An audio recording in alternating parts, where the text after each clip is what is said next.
Ces femmes et ces enfants, filmés quelques instants avant d'être abattus par un peloton d'exécution. Leurs tueurs, des soldats qui les accusent d'appartenir à la secte Boko Haram. Dans les images de leurs derniers instants, trop insupportables pour être diffusées, ils ont été forcés à porter des cagoules, plaqués ensuite contre le sol et fusillés à bout portant, fusillés de 22 balles. Certains avaient indiqué que la scène atroce s'était déroulée au Mali. Pour d'autres, elle a été filmée dans le nord du Cameroun.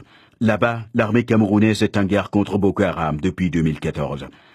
Une enquête détaillée de la BBC, pour la première fois, établit le lieu et la date de l'incident, de même que l'identité des responsables de l'atrocité. Près de la ville de Zélévin, nous avons repéré un relief correspondant à cette chaîne de montagnes. Ce repérage place l'endroit de la scène sur une route poussiéreuse à la sortie d'un village appelé Krawamafa. Les images montrent également cette piste, ces bâtiments et ces arbres. En rapprochant tous ces indices, nous sommes à même de dire que les exécutions ont eu lieu ici. Quant à la date des exécutions, ce bâtiment est visible sur des images satellitaires, mais seulement jusqu'en février 2016. Cette structure également captée par satellite était seulement là en mars 2015.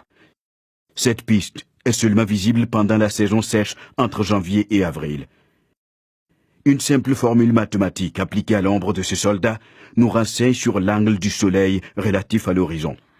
L'analyse de l'ensemble des données nous permet de dire que les exécutions ont eu lieu entre le 20 mars et le 5 avril 2015.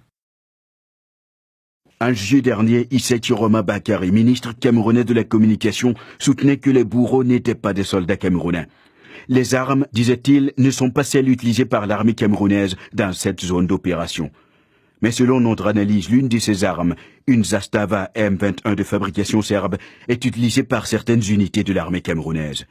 M. Bakary disait aussi que les soldats camerounais dans l'extrême nord ne portaient pas cette tenue militaire, mais dans un reportage diffusé en 2015 par Channel 4, reportage tourné à Zélévet, on peut voir des soldats camerounais portant exactement les mêmes tenues. Comment réagit le gouvernement camerounais à ces révélations? 7 soldats ont été arrêtés et désarmés, dit le ministre Chiroma Bakary. Ils font l'objet d'une enquête en cours. Je confirme que tous les 7 sont en prison.